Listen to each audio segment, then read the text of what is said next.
Eso es el que falta. Muy bien, shalom aquí a todos los hermanos también que están conectados. Aquí alcanzo a ver a Dianis Barchivovich, no me acuerdo muy bien cómo se. Nubia, shalom.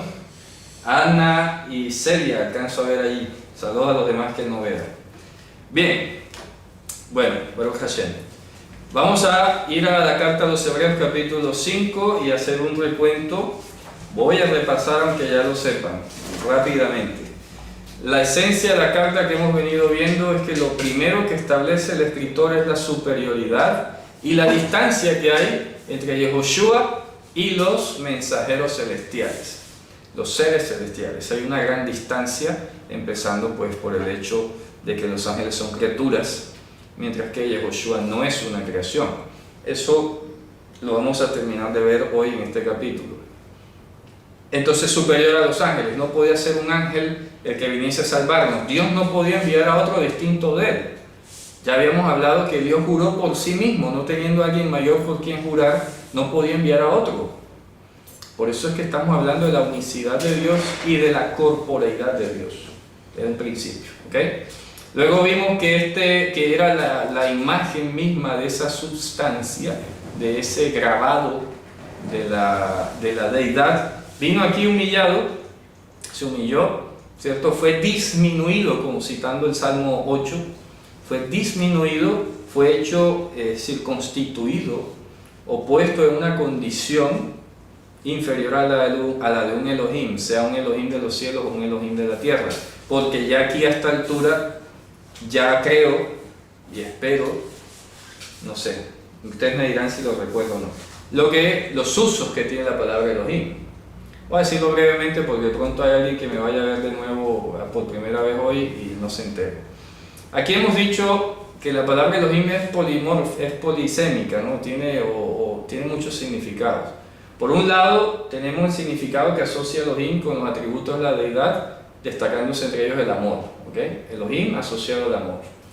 Pero por el otro lado hemos visto que se le llama Elohim a todo aquel a quien vino palabra de Dios.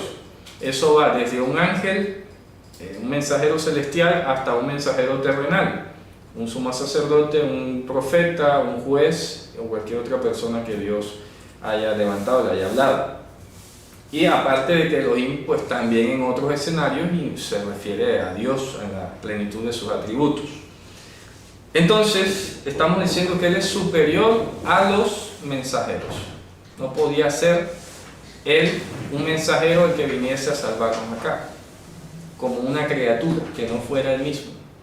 Luego vimos que estando en esa disminución de esa condición, hecho o puesto en inferioridad a cualquier Elohim de los que se pueda mencionar, vimos que murió y resucitó porque fue un sacrificio consumado hasta el final, y en virtud de ese sacrificio lo que produjo aquí, como ya había dicho Isaías, así será mi palabra que salga de mi boca, no volverá a mí vacía. Efectivamente vino y produjo hijos, o sea, herederos, porque lo que hizo fue reconciliarnos siendo enemigos. Eso lo dice Romanos 5, que gracias a ese sacrificio fuimos nosotros reconciliados siendo enemigos. Entonces, luego presenta en el capítulo 3, ahí termina de hablar de eso, y el capítulo 3 muestra a una superioridad dual, por un lado por encima de Moisés, ¿cierto? Y por el otro lado, por encima de Yehoshua bin Nun. Y por eso terminamos hablando del primer Yehoshua y el posterior Yehoshua, para que quede clara la idea. Y estuvimos viendo que efectivamente estaba por encima de ellos porque Yehoshua tiene un distintivo y en comparación con Moshe y con Yehoshua el terrenal, y es que Mashiach era el único que tenía el poder para transformar la mente y el corazón. Moisés, por mucho que hablase, o Josué, por mucho que hablase, nunca iba a lograr ellos con su palabra transformar la mente y el corazón, que es el tema de este libro. El tema del libro, cada vez que usted encuentre la palabra perfecto, que lo menciona muchísimas veces, aquí se está refiriendo es a la conciencia libre de la malicia del pecado. ¿Okay? Eso lo vamos a ver hoy. Así que vamos allí. Habíamos quedado en el capítulo 6, pero quiero recordar un énfasis especial que está haciendo el escritor. Fíjense que en el 5.5,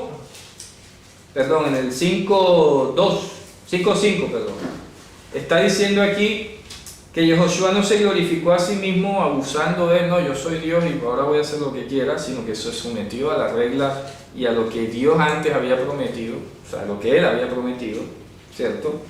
Y se sometió a esta palabra que necesitaba ser él recibido como sumo sacerdote. Y viene la escritura que dice, tú eres mi hijo, yo te he subordinado hoy. Y luego en el 6 dice, tú eres sacerdote. ¿Te das cuenta? Entonces, cuando dice tú eres mi hijo, entiéndase, yo te he subordinado.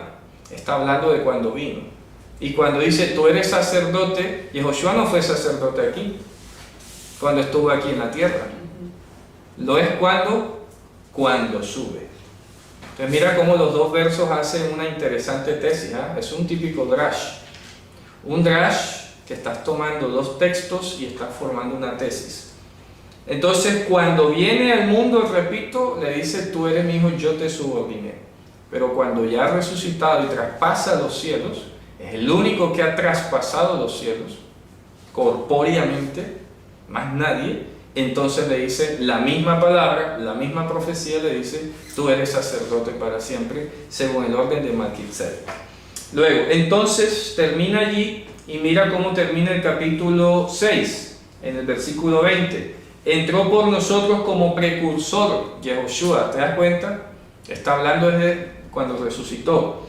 Hecho pontífice o sacerdote o Cohen Gadol eternamente según el orden de Melquisedec. Ahora el capítulo 7 viene a explicar quién es Melquisedec, que eso es lo que había quedado pendiente de hablar, ¿ok? Luego dice, bueno, vamos a explicar, dice, porque este Melquisedec, voy a escribirlo acá en hebreo, voy a tratar de, perdón acá, a los hermanos voy a poner el tablero para que se vea, acá también. Melquisedec, se escribe así la transliteración correcta, Melquisedec, en hebreo se escribe Mein, Lamed, Kaf, Yud, Makaf, luego Tzadei, Dalet, Kuf. Melquisedec, literalmente rey de justicia. Literalmente significa rey de justicia. Melquisedec, no se dice Melquisedec, sino Melquisedec, tilde en la primera E, para que lo pronuncien correctamente. Melquisedec, ¿qué significa? Como bien lo dice allí, ¿qué cosa? Rey de justicia. Pero mira cómo él hace aquí, el escritor hace una explicación bien esmerada, ¿no? Bien detallada. El que está escribiendo esto se ve que sabe hebreo. Y dice, porque este Melquisedec, rey de Shalem, resulta que no hay una ciudad llamada Shalem. Algunos han llegado a pensar, inclusive dentro del judaísmo, comentaristas como Rashi y algunos otros de esta Maimónides, no, Shalem era Jerusalén. Eso no es correcto.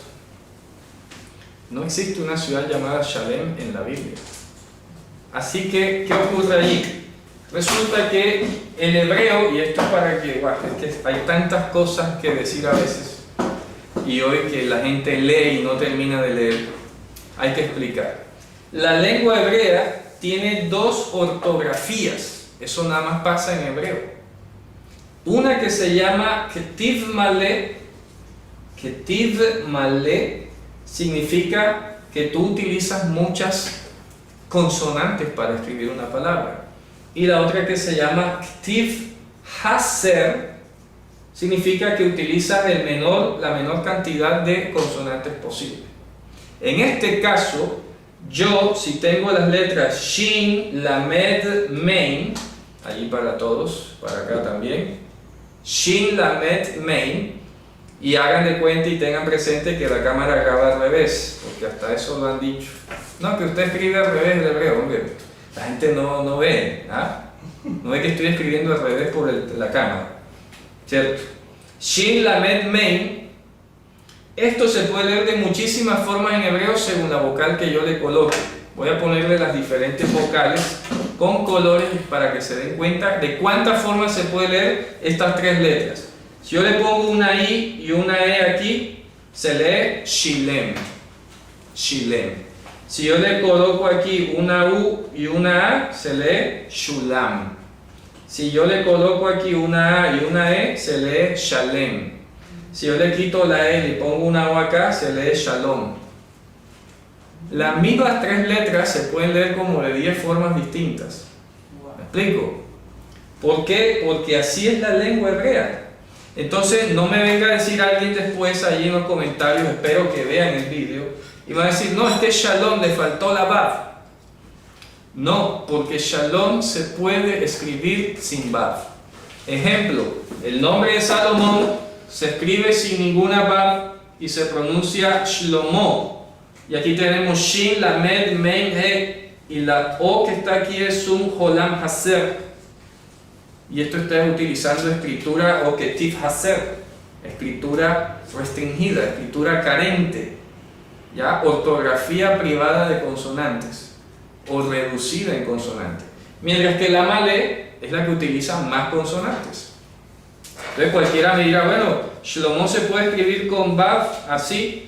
Y bueno, si lo quieres escribir así, yo te lo entiendo, ¿cierto? Pero no quiere decirle que ahora yo no sepa hebreo y no esté escribiendo correctamente. Lo que pasa es que hay que saber tanto a veces y la gente no termina de leer. Insisto, me parece a veces eso, no sé qué pensar, ¿ya? La gente medio ojea y no termina de enterarse. Yo lo he dicho aquí, el hermano me conoce, tengo 20 años de estar estudiando hebreo, arameo, lenguas bíblicas. Esto no se improvisa. Para que venga alguien de repente, no, que usted escribe mal, ¿verdad? ¿Qué estoy diciendo aquí? Que cuando dice que Malkitzedek era rey de Shalem, el escritor está haciendo aquí lo que se llama en hebreo la técnica del Keri. Es decir, él está diciendo, mira, yo sé que tradicionalmente hemos venido leyendo Shalem, ¿ok? Pero resulta que a decir verdad, ninguno de nosotros aquí sabe dónde quedaba la bendita ciudad de Shalem. Y a mí me ha sido revelado por el Señor que esto no se lee Shalem, sino Shalom, que es paz. O sea, se traduce por paz normalmente, ¿no? Yo he explicado muchas veces que Shalom tiene que ver con el paz y salvo, el pago de deudas, del pecado, etc. Y eso es lo que está diciendo, dice, porque este Malkitzedek, rey de Shalem, sacerdote del Dios de arriba, debe leerse, sacerdote de Dios de arriba. Ahí está un poco mal precisado el adjetivo porque ponen sacerdote de Dios altísimo. Ahí el altísimo no está calificando a Dios, está calificando a Malkitzedek. Es decir, debe leerse sacerdote de Dios de arriba. Cuando tú lees de arriba, ya la lógica del texto en hebreo te está diciendo que Malkitzedek no era de esta creación. Y por eso en el Shabbat pasado, en el estudio pasado, mencioné que por allí hay un librito, un pseudo libro, lo que se llama un pseudoepígrafe, que le llaman ahora el libro de Yasher, o el libro de Yashar, y ese libro es de 1625 y la gente no sabe. Entonces se ponen a leer un libro que a alguien se le dio la gana de escribir por allí.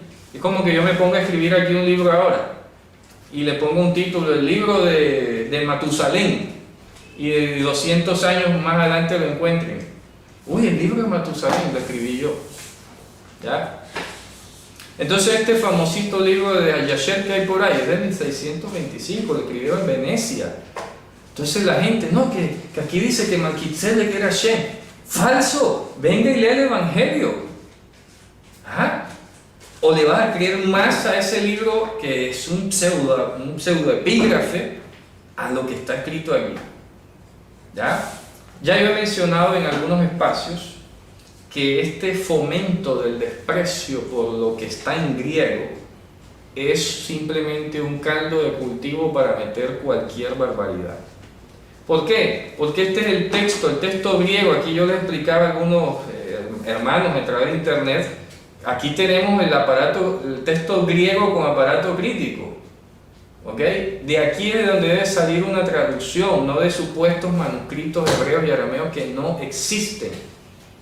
Pero eso se dice así tan descaradamente y la gente lo cree. ¿Ya?